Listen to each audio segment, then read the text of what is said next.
Bismillahirrahmanirrahim.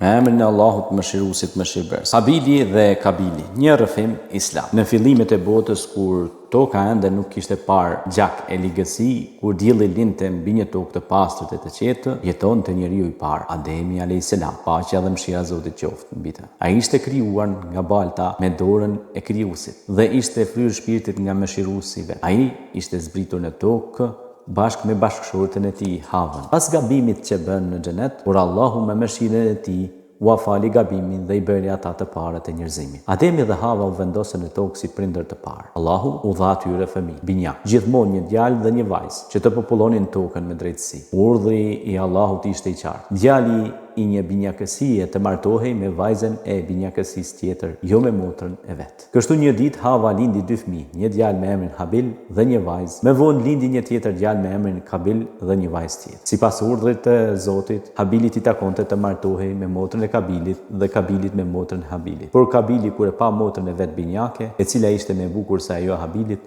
nuk pranoi. Ai donte të thynte urdhrin e Zotit. Tha me zemër të fryrë: "Unë dua të martohem me motrën time, ajo është më e hishme, pse t'ja jap Habilit?" Ademi e qortoi me urtësi: "Ky është urdhri i Allahut, o birë, mos e thyej atë që ai ka caktuar. Të dy do të silleni nga një kurban për Zotin dhe ai do të pranojë nga ai që është më i drejtë kurbanin." Ata pranuan. Habili, i cili ishte bari, zgjodhi dielën më të mirë që kishte, të shëndetshme, të bukur dhe e solli si kurban për Allah. Zemra e tij ishte e qetë dhe e pastër. E dinte se çfarë bëri.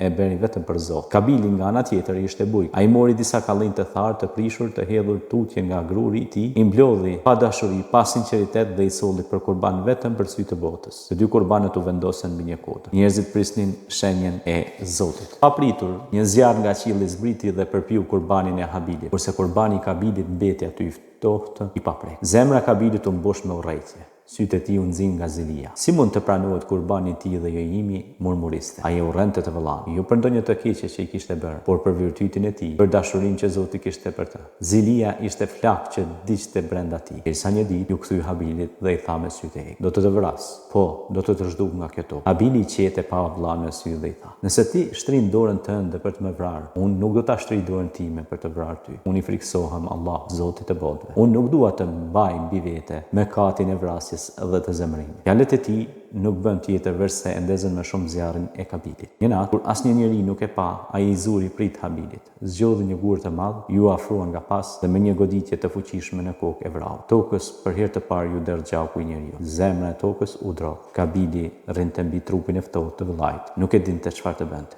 Ishte hera parë që shihte degj. Ai ndjeu frikë, tmerr, pendim, por zemra e tij nuk e gjeti dot rrugën e kthimit te Zoti. Trupi i Habilit po rëndonte, po qelbej, dhe Kabili nuk e dinte si ta mbulon. Atëherë Allahu me mëshirën e tij dërgoi një korb. Korbi, sorra, gërmoi tokën me sjepin e tij dhe futi një tjetër korb të ngordhur në grop. Pastaj e mbuloi me dhe. Kabili e pa këtë skim dhe tha: "Mirun, a nuk munda të bëj as sa ky korb për vllaun tim, i pikëlluar dhe i dëshpëruar jashtëmase për krimin që kishte bërë."